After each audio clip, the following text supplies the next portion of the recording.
Tayo po as of census ng PSA noong 2024, 112.7 million.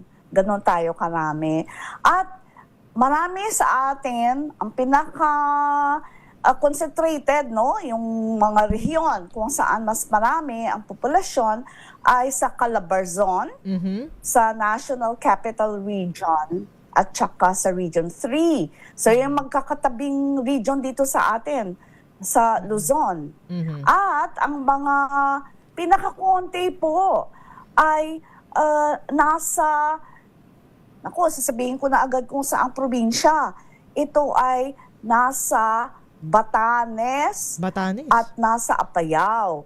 So, Batanes at sa Apayao. So, ito yung mga regions 1 and Cordillera Autonomous Region, no? Ito yung mga pinakakonting probinsya.